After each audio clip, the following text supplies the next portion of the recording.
morning was about fear. This evening is about Satan. And more specifically, not just Satan himself, but a particular phrase that we tell Satan or such things that would bring us to that idea. Jesus in Matthew 16:23 turned to Peter and said, "Get behind me, Satan, for you are an offense to me, for you are not mindful of the things of God, but of the things of men." Now, Peter himself was not Satan. He is not trying to change Peter's name. He'd already done it once from Simon over to Peter. He was not changing it a third time to say that your new name is Satan. He's not renaming him, but the characteristic that was portrayed was that of Satan. We're going to get back to this verse later in the lesson, but the thought here of telling Satan, "Get behind me," is something we should not be afraid to be able to do. This morning we talked about fears and having, are we feared of earthly fears, or we have a spiritual fear of being revered before an Almighty, and which is what we should do. And with that fear should come the power within us. We need to be able to stand up and say, "Get behind me, Satan." Get those bag of tricks of deceit, of question, of different things of that nature. Put them up and get away from me. We should not be afraid to say that. Out of that, and thinking of this lesson here, have we ever had someone that was close to us, that we respected, that we trusted, that we went to as a shoulder to lean on or talk to, as someone we would look for advice from? They're that close to us that they can help influence us to do better or to go astray. Which way do we choose? Which person do we go to when we need to be uplifted? What happens if the influence moves us away from serving God?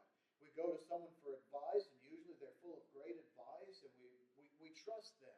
We lean on them for that guidance, that assistance, and this particular time we go, they tell us something contrary to the Word of God. We see it happen time and time again.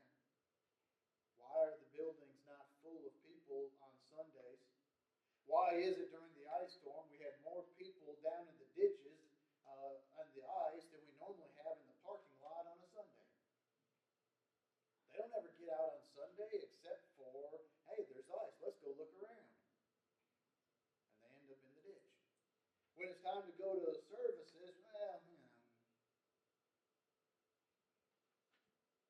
for the world, they get up and go. For God, they forget the word go. Has someone influenced them the wrong way at some point? Well, you don't really have to go every Sunday. Well, you can go wherever you want to on Sunday, if you go at all. If you even go on Sunday. All these things that happen. When Jesus began his ministry, he started it first by being baptized, but immediately thereafter, he went in Matthew chapter 4, the first 11 verses, into the wilderness to be tempted. There was a specific reason for it. As soon as in ending of chapter 3 of Matthew, he had just been baptized by John. The Spirit descended upon him. The words, "This is my beloved Son, in whom I am well pleased," are uttered from heaven. And then we see the very first verse of chapter 4. Then Jesus was led up by the Spirit into the wilderness to be tempted by the devil.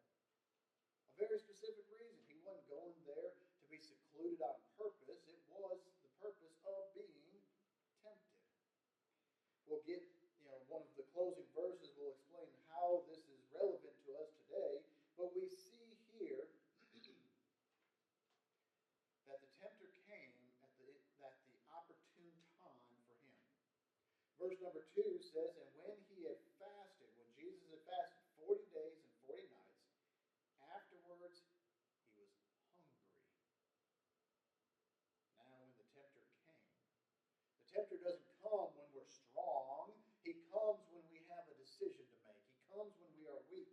There may be times that we feel strong and he comes. I'm not saying that's out of the possibilities, but in general, he's not going to come when we're strong and ready for him. He's going to try and be like the thief in the night. He's going to be try and be like someone who's going to lie to you.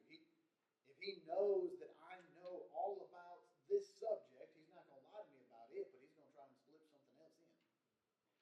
He's going to try and get me where he thinks he can. He's going to find the weak point. He waited for Jesus to be hungry. When you're hungry, after 40 days of fasting, your idea of food starts to open up a little bit, doesn't it? We can probably all think about a food out on the grocery shelf that is not our particular go-to and we'd rather not eat it. But after 40 days of hunger, that particular item that doesn't appeal to us might have a certain desirable quality all of a sudden. We can get over it and try for it. That's what Satan is hoping for here. When we allow temptations of the flesh, of the eyes, and of the pride of life, blind us to the deception before us, will we do that? Will we allow it?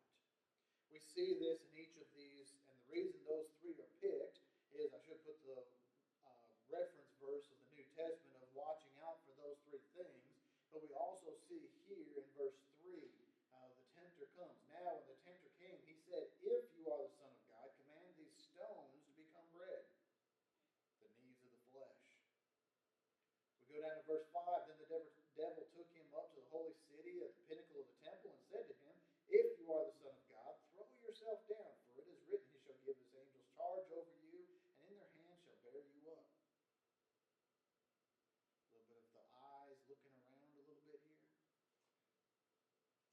In verse 8 and 9, again the devil took him up on an exceedingly high mountain, showed him all the kingdoms of the world and their glory, and he said to him, "All these will I give you if you fall down and worship me." Just let go of your pride and take on mine, and you can have all that you want. He's tempting him with the things of this world. He's tempting him with things that might entice some people. But we see Jesus with the focus that he has left heaven to be a human in the flesh. And with all the weaknesses, though. Satan knew this. Satan knew he was no longer on the throne of God where he couldn't touch him. He is now a human being. I can get at him. Let me try this. Hey, aren't you hungry? Don't you want to show how magnificent you are to everyone at one time? Just step off the top of this of the temple. I kind of wonder a little bit in my mind, did anybody see that? If Satan brought him and set him on the top of this building and people are walking by and out in the yard, did anyone happen to look up at just that moment and see a person standing on the top of the temple? Complete side thought, I have no idea where that came from for me, but just a question, like, could you imagine if Jesus would have done that, how big of a miracle that would have been? When they talk about how big those stones are and how magnificent that place was, that someone just stepped off the top of the temple and didn't even get a scrape on his body. See, you can show him right now that you're the Son of God. He won't let you fall to your death.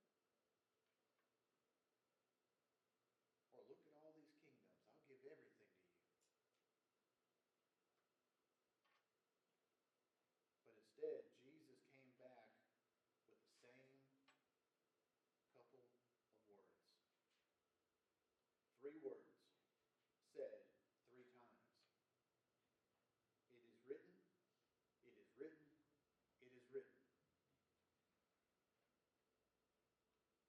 Jesus may have given up his place in heaven to come and walk in earthly life, but he didn't give up his focus on heaven. He wasn't kicked out like Satan. He came down voluntarily as part of God's plan to save us. And so he said, it is written. He knows the scriptures better than Satan does, and he knows the fullness of them and is not going to let him get away with shortcutting them. Yes, the scriptures say that I will not dash my foot against a stone, but I'm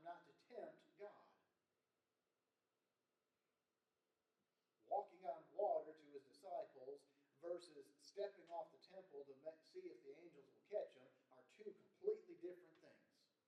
And Jesus says, After that third time, in verse 11, then the devil left him, and behold, the angels came and ministered to him. The angels didn't minister to him until he said, it is written 3 times, until after the devil left. Sometimes we have to get through the hardship in order to be ministered to. Sometimes we can have help getting through the hardship. Sometimes we've got to get through our personal ones before we can get to the help. He had to get rid of Satan, and he did. In Matthew chapter 16, we see another account of this. This is getting back to our opening text of where he said, get behind me, Satan. Why did he even have to say that? You know, I started thinking about this a little bit more as I started thinking about who our acquaintances is. Who is the person I trust and confide in the most, who has the most ability to help influence me? Think about Jesus' life and his apostles, his disciples. Think about who his closest people are.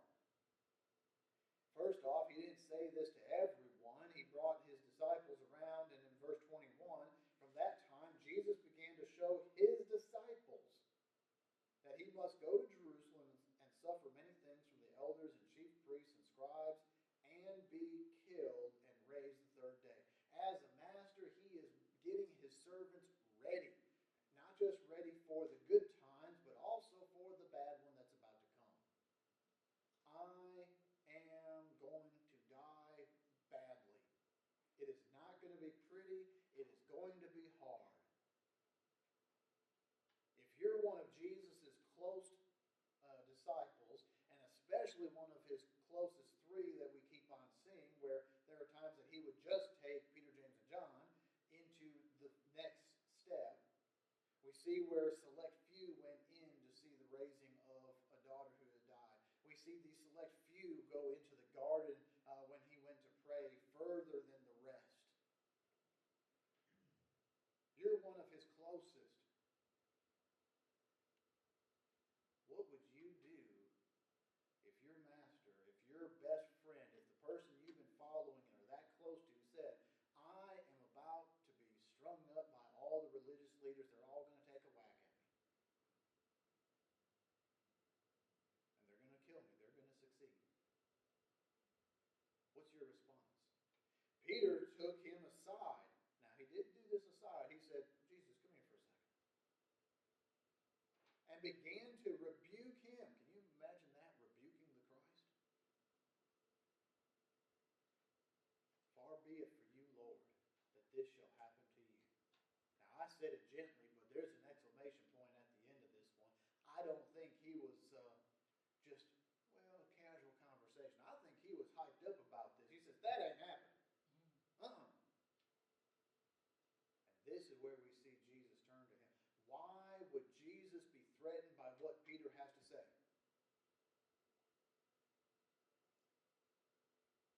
Consider the prayer that he utters in the garden.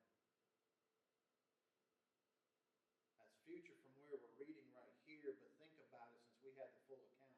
Fast forward and think about that. He prayed 3 times in the garden. Every single time we have an account of him saying, if it is possible, let this cup pass from me. Jesus felt the hardship of it. He is telling them this is going to happen. It's a certainty. It's going to happen. But when it came right before the time of it, Jesus had some weakness to him. He had the feelings of, I really don't want to do this. So for his closest to come to him and say, I'm not going to let that happen. I will fight for you. I will prevent it as much as I can. How much is that going to influence Christ? Could that be one of those bugs that gets in our ear and makes us think, well, maybe I don't really have to. Maybe I can come up with something else. Maybe we can fight back a little bit.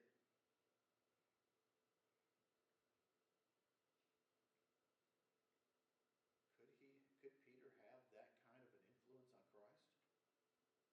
Christ said, let's not even go down that way of thinking. He said, get behind me, Satan. Why? You're an offense to me. God says it must be so. This is going to be hard enough. Don't put the thoughts of man in my head. Don't do this. You need to get on board with it. It's hard. It's not what we want to do, but it's what has to be done. Sometimes we've got to get rid of the thoughts of men. And for that, go back to this morning's lesson about the right kind of fear. Do we have the fear of men or the fear of God? The respect of God for God. Sometimes there are things in our lives that we have to say, get behind me. Get out of my face. I don't want this in my thoughts. I don't want this in my head. You know, there's things that you can't unsee things. You can't unhear things. Once it's in here, it's in here.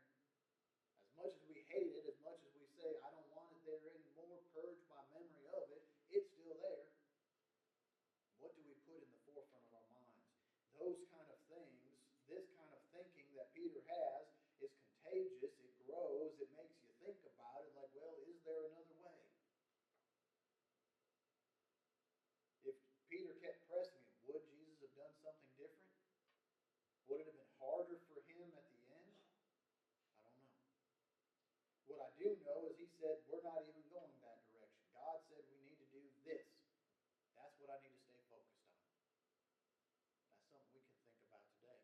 When God said, don't let man say, hey, but what about? We need to cut that off in the past.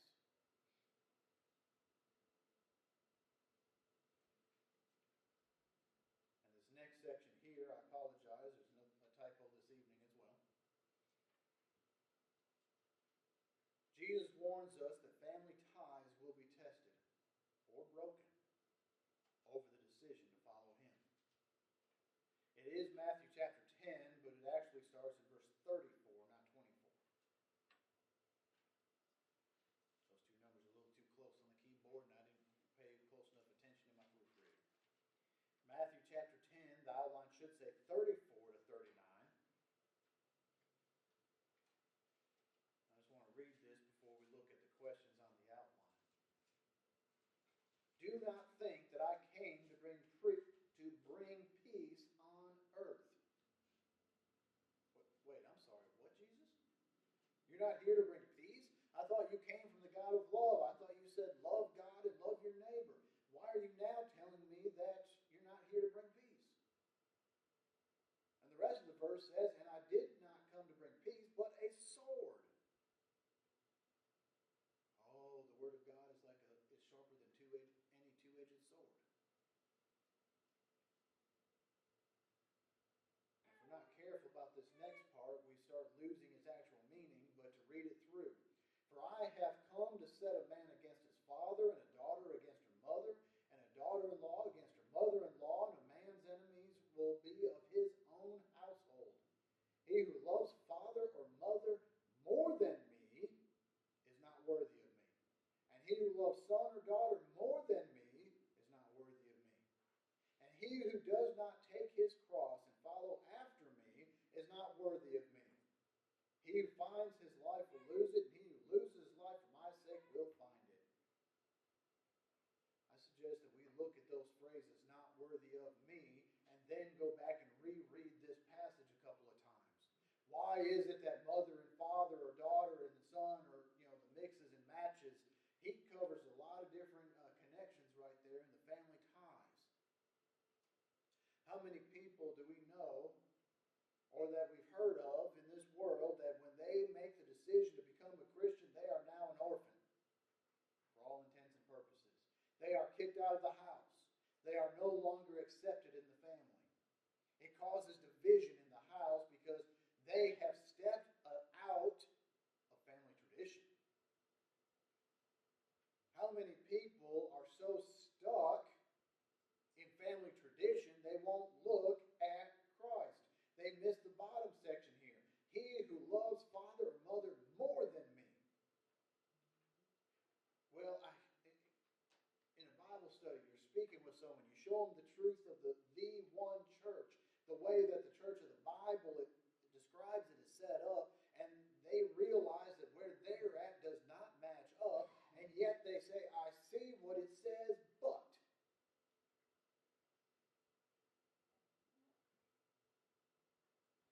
The biggest one you hear about is when they realize that who's going to heaven? Faithful children of God according to the Scriptures. Well, does that mean that do you love them more than you love God? Because that's what he's saying right here. Christ brings division. If they didn't follow the Bible as it directs us, the Bible says what will happen to those who don't follow it. If we follow it as the Bible directs us, we can be assured of where we can go. What's your choice? Do you stay in the family tradition of not following the Bible and ending up where you don't want to go? Or do we make a change? Do we break that tie? Now, it doesn't mean in this particular case that I'm thinking that we stop loving that person. It doesn't mean that we stop reaching out to them if we're able to. If it's someone who's already passed on, there's nothing we can do about that, but we can change where we're at right now. Do we love family more than Christ? Are we going to let the cross sit there where Christ said, pick it up, because I don't want to pick it up because that means that I have affirmed that I know what has happened to others in my family, or if I pick it up, my family will disown me. Let me tell you, if that's a fear that your family will not stick with you in the choice of righteousness, if you pick that cross up, you put yourself into a family. The family of Christ, the family of God. And we will support one another. It's in the Scriptures.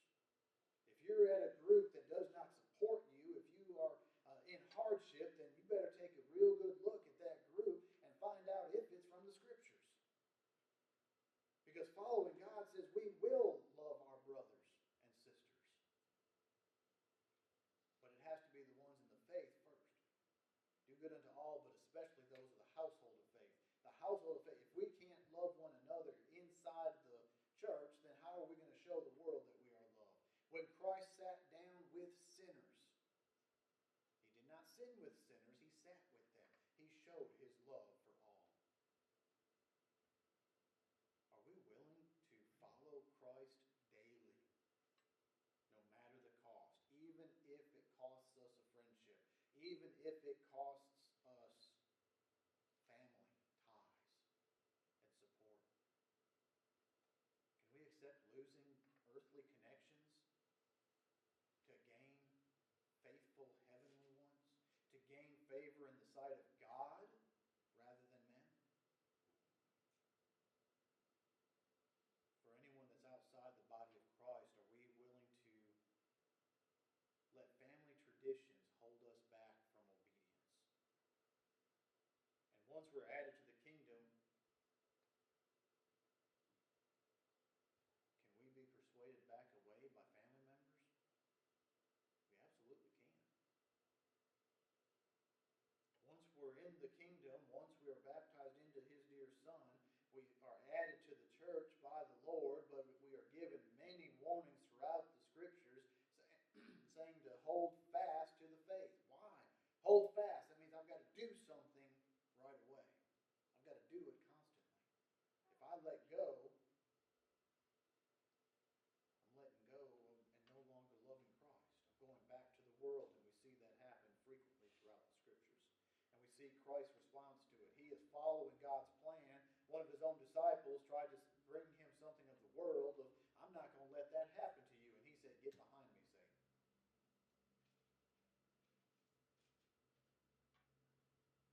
What are we willing to do for Christ? Are we willing to use the same phrase that he did? At times, Christ said, it is written. Have you not read? Have you not heard? Have you not seen? He even got to the point of saying, get behind me, Satan. There are times that Jesus was very direct.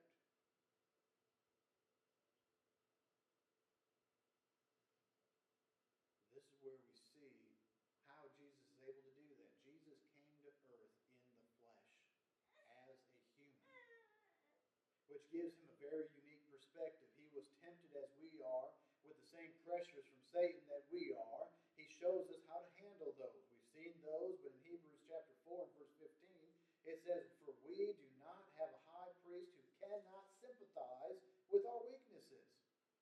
He knows them. How does he know them? It's not just from reading a book. It's not just from looking down from heaven. It's because he was in all points tempted as we are, yet without sin. Jesus had to be tempted. He had to be tempted by the devil. He had to be tempted by Peter. He had to be tempted by the status of the temple, of what all was going on. He had to be tempted by those that kept on persecuting him. It tested him. It showed us that he was human. It showed us that he is in connection with us. He didn't just read it in a book. He hadn't just heard about it. He experienced it. Because of that, because he was able to overcome, we're given the admonition in the next verse, verse 16, "Let us therefore come boldly to the throne of grace, that we may obtain mercy and find grace to help in time of need." How do we do that? We become a Christian, we stay a Christian. We pray to God, we come before his throne of grace and mercy. And sometimes we might have to tell someone, "Get behind me, Satan." We might have to say, "But it is written." Well, you don't have to go to church today, on Sunday. Well, it is written that we shall assemble on the first day of the week. Therefore, I am going to services. "Yeah, but you're going to miss this really cool event." Well, I'm sure someone will record it. I can look at it then if I really want to. We must be committed to Christ and the Word of God. When Jesus said he brings divisions among family, that's because the following verses say, who do you love more? Your family or God? He said it, or that you love them more than me, more than the Christ. He was the Son of God, the Son of Man. So do we believe Christ more, or do we believe family more? Which one do we love? We must be committed to Christ and the Word of God so that we can use it against Satan. That means we have to know the Word of God. Satan knows it. He's proven that he knows it. If you're able to go after Christ with the Word, you know the Word. He also knew which words to leave out to make it sound better. Our final verse for us to think about with Satan, get behind me. James chapter 4, 7 through 10. Make sure we understand this. We have to be committed to Christ. If we are committed to Christ, then, if you love me, you will keep my commandments. Part of that is, come to me. Learn of me. How many times did he say, learn of me? How many times did he say, come? How many times did he say, he who has an ear, let him hear? That means we have to study his word.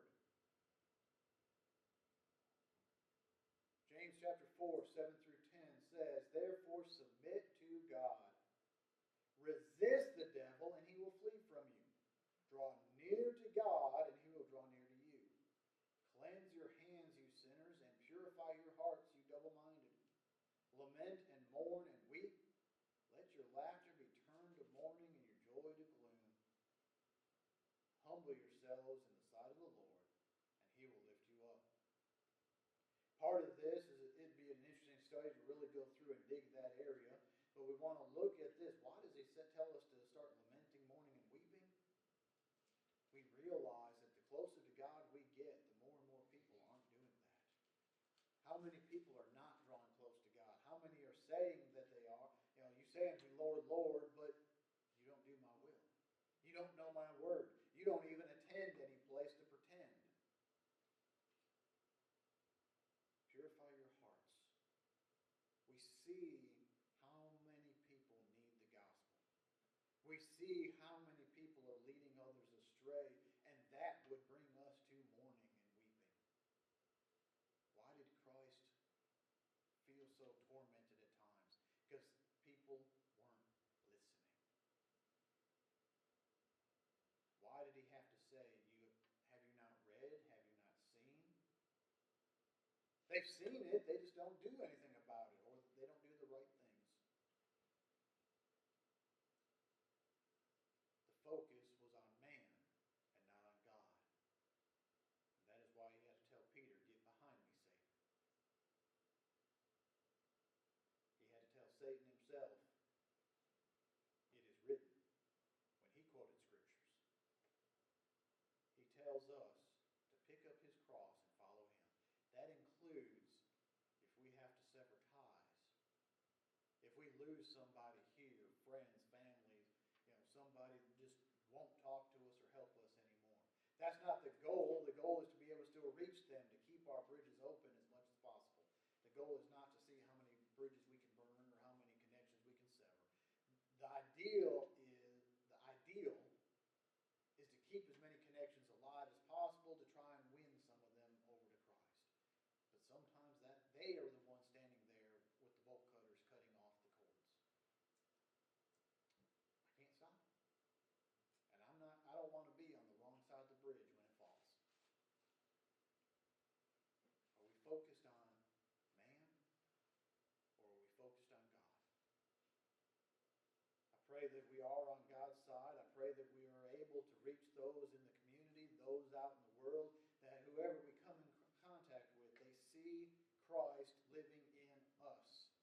That means we have to be dedicated, as James chapter 4, and seek him. Jesus told us, "Seek ye first the kingdom of God."